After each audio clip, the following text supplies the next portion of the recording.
Hello everyone, I'm Alex Dykes, and today on The Truth About Cars, we are out here taking a look at the 2016 Audi Q3. This is Audi's smallest and least expensive crossover on sale in the US. This is right around $3,000 more expensive than the Audi A3, and you can consider this sort of the crossover version of the A3. Audi's style in general could be described as same sausage, multiple lengths, because this looks almost exactly like a 9/10 version of the Audi Q5, and that looks like a slightly reduced version of the current generation Q7. Admittedly, up front we get some distinctive styles for the Q3, namely these very attractive LED headlamps on our particular model. Xenons are standard in the base model, which is a little interesting in this segment. A lot of manufacturers out there are still giving us halogen high beams and low beams at this particular price point. Now, if you look closely, you can see that all of the themes are similar to the other Audi models. The shapes aren't necessarily the same. The headlamps, the grille is slightly different, but this is instantly recognizable as an Audi. Some folks out there seem confused about what the Q3 competes with. This is one size step down from the Q5, which means this does not compete directly with the Lincoln MKC or the Lexus NX. Both of those vehicles were designed to compete head-on with the Q5, and in fact the NX is just about the same size on the outside as the Q5, and the MKC is only about 2 inches shorter. That means this is just about the same size as the Range Rover Evoque, it's just about the same size as the Mercedes-Benz GLA, and the X1 is only a hair larger. With 10 inches being the difference between this and the Q5, which is the next size step up, 7 inches or so goes to the interior, and then about 3 inches are lost right there on the hood, because the Q5 does have a slightly longer hood. Out back, the same general design themes continue, although we get a rear hatch that is a little bit more slanted than some of the other Audi models. It's trying to give us a slightly sportier look. However, the downside is that we get about 1/3 less cargo room in the back than you find in the Q5. Right about the same that you find in most of the entries in this segment. One of the most notable features about this particular segment is the cargo room, because the X1, the Q3, as well as the GLA, they have about the same kind of cargo room in the back under the tonneau cover as we find in your average mid-size sedan. Although the Q3 is relatively light at just under 3,500 pounds, and we do get a 2-liter turbocharged engine under the hood, this produces a lot less power than we see in other Audi models. 200 horsepower and 207 pound-feet of torque is the only option in this vehicle in the United States at this time. The 6-speed automatic transmission is also the only option. We don't get a DSG at any price. Now, due to Audi's decision to both detune this engine for use in the Q3 and made it to a 6-speed automatic transmission, means that the heavier and larger Q5 is actually faster 0 to 60, and thanks to its 8-speed automatic transmission, gets right around the same fuel economy. In fact, fuel economy is the lowest in this immediate competitive set. The all-wheel drive version that we're testing here gets 23 miles per gallon combined, the Evoque gets 24, the X1, even as old as it is, gets 26, and the Mercedes-Benz gets 27. Front seat comfort in the Q3 is excellent thanks to these 12-way power seats. The dashboard is styled very similarly to every other Audi out there. It's very, very conservative. Our particular model doesn't have the optional wood trim. I think I would get it because it does dress up the interior. We have this infotainment screen that looks like it might be retractable, but it's not actually retractable in the Q3 model like you find in the A3. In terms of overall style, many people have complained about this particular interior feeling a little bit plain, and I have to agree, it is definitely plain, but it's also very high quality. Everything has a very nice feel and fit and finish to it. I do think that this Audi MMI control moving from the center console up here onto the dashboard is a little bit odd. It's not quite as easy or as intuitive to use as it is when it's located right where the cup holders are in the Q3. Although the Q3 is obviously smaller than a Q5, we get a surprising amount of rear seat room. I actually have enough headroom to sit upright, even though we are in the model with the panoramic moonroof.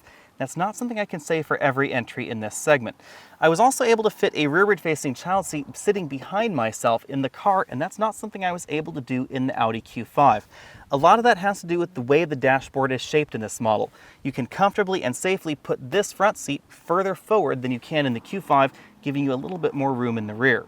When it comes to handling, the Q3 handles incredibly well. I would actually say this handles almost as well as the very top-end trims of the BMW X1. This has an awful lot of grip to it. With the 255 with tires all the way around, this holds the road like glue. Now, what's more interesting than that actually for me is that the 255 with tires come on the top-end trim standard, and they're available on the bottom-end trim. In my most recent visit to an Audi dealer, I did find an awful lot of the Q3s on the lot with this up-level tire package. Now on the downside, these really wide tires have an effect on fuel economy, and this does get some of the worst fuel economy in this segment. In fact, it gets the lowest EPA ratings in general.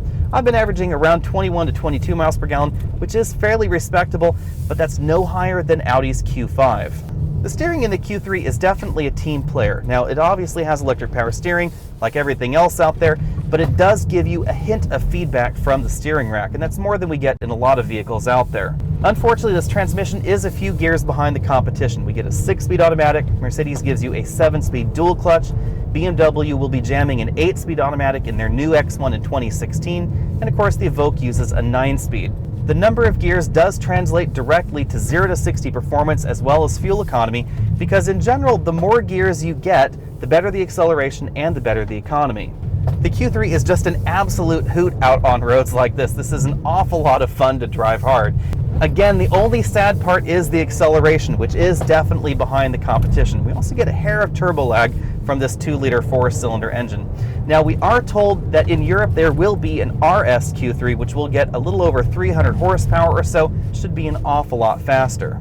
The big thing about the Q3 is that this is just so easy to drive fast. It has a very, very connected, very engaging feel out on the road. Pricing on the Q3 is fairly straightforward. Things start at $33,700 for the Premium Plus model. That's where things start. That actually gets you a large number of standard features that you don't find in the competition, like real leather seats that are also heated, 12-way power adjustable, 2-zone climate control, and the panoramic moonroof. If you want all-wheel drive, just add $2,100. The next step up is the Prestige model, which we're taking a look at right here. That gets you the LED headlamps, a bunch of other things like that. $38,600 for the front-wheel drive model. Again, $2,100 for all-wheel drive. I think my particular favorite would be a nicely loaded Premium Plus model with the up-level 19-inch wheels, the sport package that gets you the shift paddles, and that would be right around $37,500. Value has long been a strong selling point for the Audi brand, and that continues for this model, even though it's not the least expensive model in this segment, because again, it's all about value. BMW's X1 is less expensive at $31,200, but you get nearly $5,000 less standard equipment in that BMW. That makes the true price less in the Audi.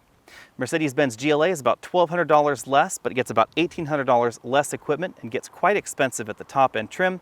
Even Lincoln's MKC is a little bit more than this when you factor in the standard equipment.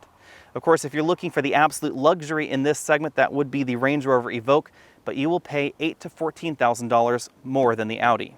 It's probably no surprise that BMW's X1 is the most dynamic entry in this segment overall, but only certain versions, and that version probably does not directly compete with the Audi Q3, because there really is no Audi Q3 that competes with the X1 35i. Now, BMW says that that 3-liter turbocharged engine will not be under the hood of the 2016 model X1 because it's going front-wheel drive. It'll actually be closely related to the Mini Countryman, and that's not what we see at this exact moment in the US. Although I can't be sure yet, that is likely going to give the Q3 a serious advantage, because right now, this model outhandles a base X1. The base X1 with that 2-liter 4-cylinder engine is faster in a straight line, but interestingly enough, this front-wheel drive biased all-wheel drive Q3 is actually faster around the corners, and it's all thanks to these enormous tires we get on all 4 corners and a very nicely designed suspension. Now for 2016, that top-end engine option won't exist in the X1, and likely the handling king will be the Q3. The other important thing to keep in mind is that the Q3's wide tires do have an effect on fuel economy, and that's why fuel economy in this is the lowest in this segment by a decent margin when you compare it to some of those entries, most notably the Mercedes. The Mercedes is probably the most direct competition at this moment for the Q3. I think it's more attractive on the inside, it's more attractive on the outside, but I dislike its infotainment system. Now that 7-speed dual clutch transmission is sportier, so if you're driving your GLA hard, it will be a lot more engaging than the Q3. The problem is when you're on the school run or your daily commute, especially in stop-and-go traffic, this is by far the smoother vehicle. The Range Rover Evoque is an interesting option, but it's quite a bit more expensive. It's $8,000 to $14,000 more than a Q3. And the prime difference is the inside, because we get the ability to customize the interior in ways you just can't do in any of the other entries in this segment. We have more hides to choose from. We can choose from different combinations of interior colors that go with one another and coordinate with one another, different headliner choices, etc. It's much more of the luxury entry in this particular segment, and the Audi is much more of the value and sporty entry. Overall, I think if my money was on the line, I would probably buy the 2015 BMW X1 while you still can, and in 2016, when you can't anymore, I would definitely get the Q3. Thanks for taking the time to check out this video. Again, I'm Alex Dykes of thetruthaboutcars.com. This is the 2016 Audi Q3. Go ahead and check out thetruthaboutcars.com for news, reviews, and more. Find us on Twitter and Facebook, and I'll see you next week.